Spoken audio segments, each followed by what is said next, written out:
Vamos entonces a nuestro querido Pablo Rossi. Pablo, muy buenas tardes, ¿cómo va?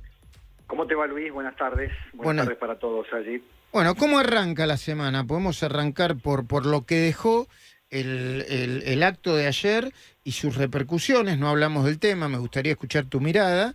Y luego, si no te parece mal, no tanto por la entrevista a Luis Caputo, sino por lo que dejó la entrevista a Luis Caputo, incluido el tema inflación, el tema gobernar sin el Congreso, el tema cepo o alguno de los temas que manejás. Bueno, Luis, el acto de ayer es la confirmación de la nueva grieta y del método del gobierno claramente para provocar mientras gobierna, provocar y administrar las provocaciones como un contrarrelato muy, muy definido, parte de la estrategia. Digo provocar porque nadie nunca se había animado a tanto para tomar el contrarrelato y enfrentar al kirchnerismo. Después estarán las lecturas si es conveniente, no es conveniente, ayuda, no ayuda, en términos de la convivencia, la armonía. Lo que tiene claro el gobierno es que mientras trata de domar el potro desbocado de lo económico y la inflación, busca con lo político seguir planteando de qué lado estás, ¿no? Y esto lo venimos conversando en otros ámbitos y por otras razones.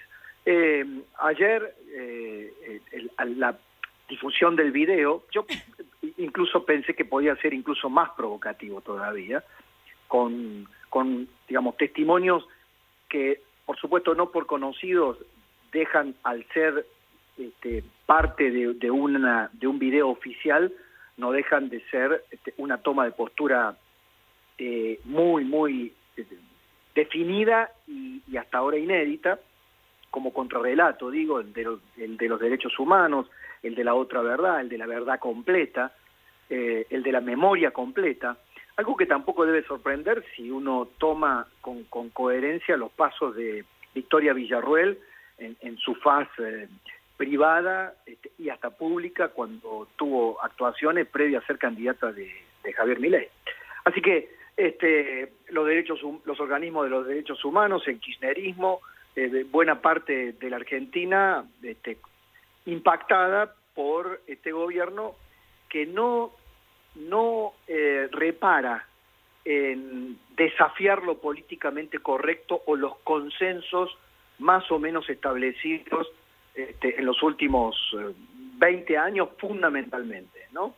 El kirchnerismo se había apropiado de la verdad políticamente correcta y mucho más allá del consenso del nunca más.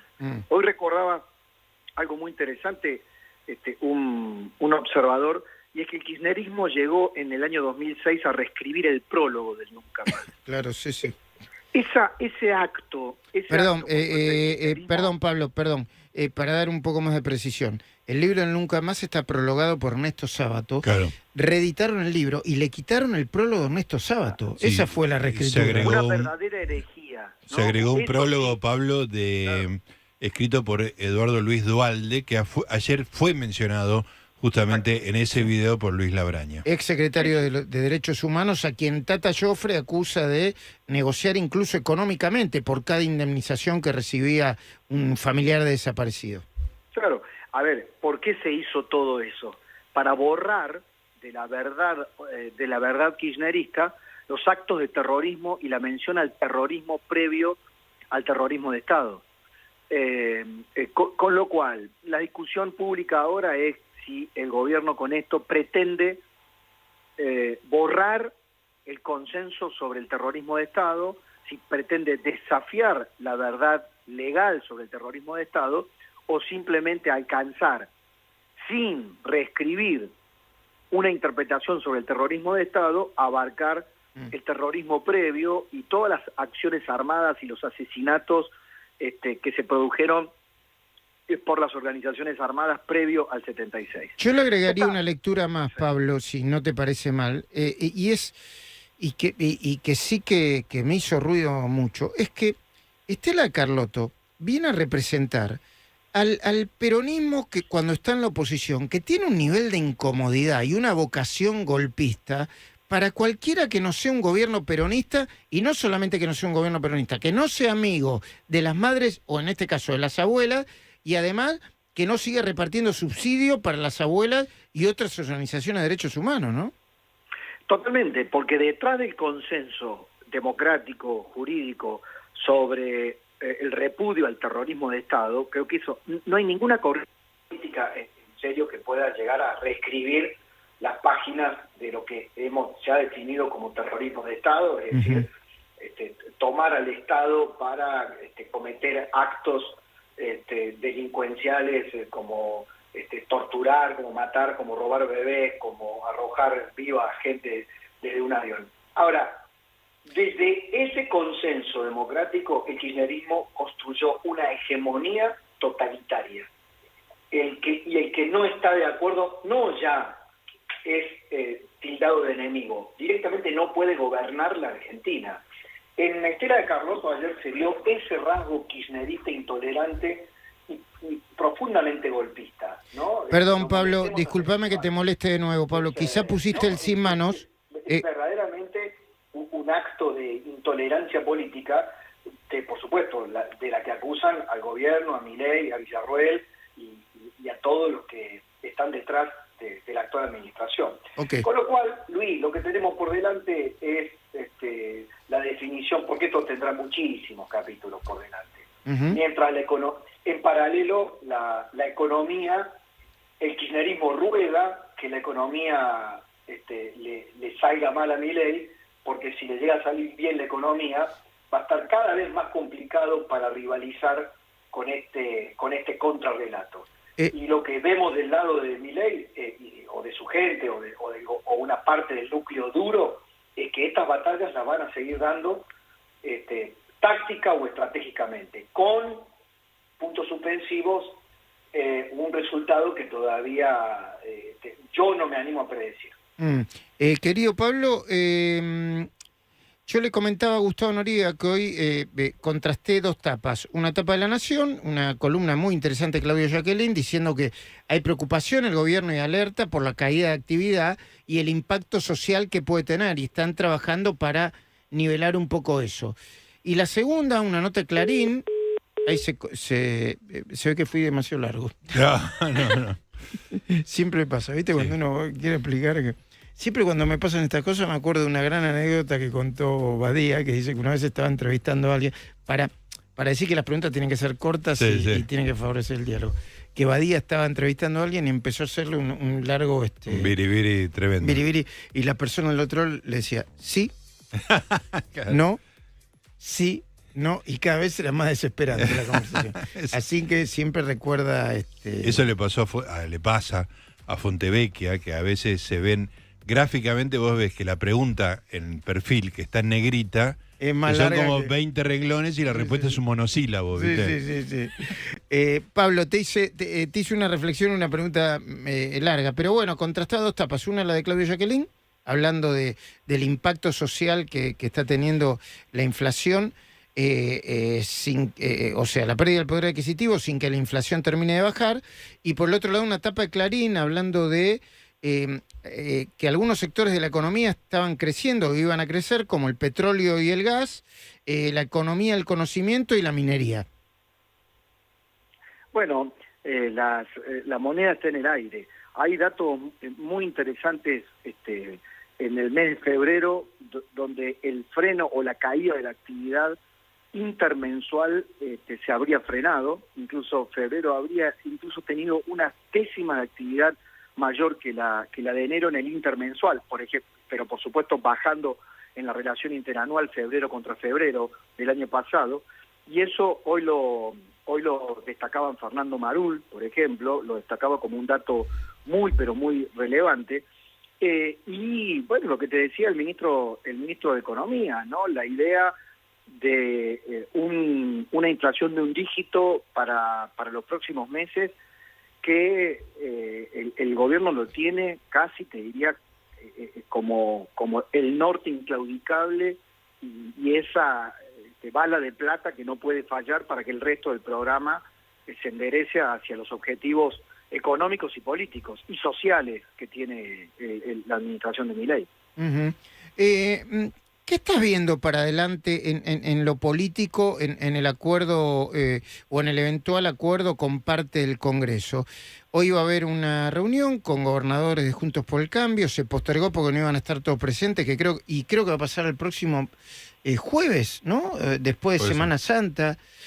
Quizá también la realidad está pidiendo un poco de pausa al gobierno de Milei, ¿no? Porque arrancó con un vértigo, con una velocidad, y ahora tienen que empezar a ordenar los muñequitos, ¿no? Totalmente.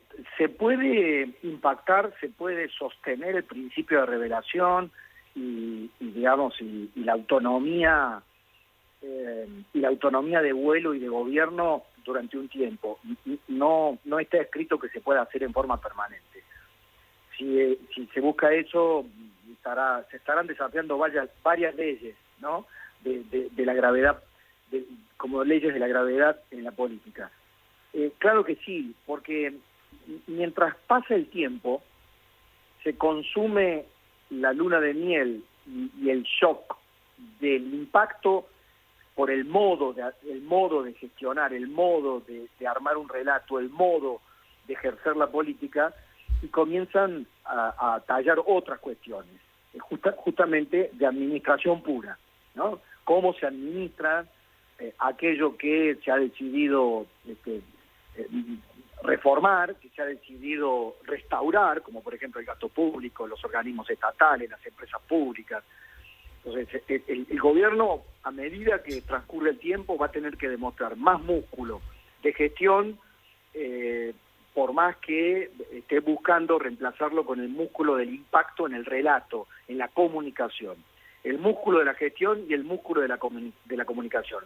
Lo que más ejercitado y tiene como éxito, y en eso descansa, es en el músculo de la comunicación. Lo de los acuerdos políticos, yo también ahí me hago una reserva, porque en este tiempo transcurrido, como una especie de tregua, ¿no? Que ha habido entre gobernadores, diputados y senadores y el propio gobierno, no sé cuánto y hasta dónde habrá avanzado la política. Claramente la estrategia es ya dar por separados definitivamente del lote de los, ¿cómo decirlo?, de los influenciables, o en todo caso de los seducibles, a gobernadores como Kicillof, como Quintela, y los que ya se saben que van a estar del lado del kirchnerismo y tirando piedras.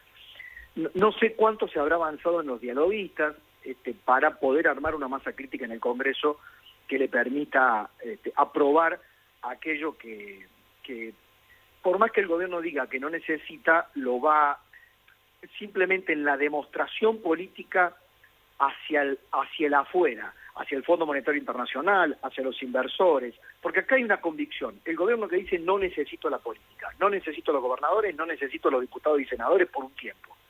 No creen lo mismo aquellos que deberían aportarle quizá fondo fresco para poder salir del cepo, para poder hacer el empalme, ese famoso empalme que tiene que hacer el gobierno una vez que baje la inflación a un dígito. El empalme con la reactivación, el empalme con las inversiones. Bueno, y ahí, en ese mecanismo de relojería, está también una moneda en el aire. Yo no me animo a hacer apuestas. Sé que hay una parte del gobierno que ha aprendido de la primera etapa, ¿no? Y que cree que puede hacer más política de la que en principio se decía que se podía hacer en el gobierno de Milei. Ojalá que tengan razón esos. Pablo, Sí. me gustaría volver un segundo a la jornada de ayer y pedirte, más que un dato, una opinión. ¿Cómo pensás que quedó el gobierno? O sea, imaginemos a la mesa chica del gobierno, Milei y su gente más cercana, cerrando la jornada de ayer. ¿Cómo los imaginas? ¿Satisfechos con ese contradiscurso impuesto?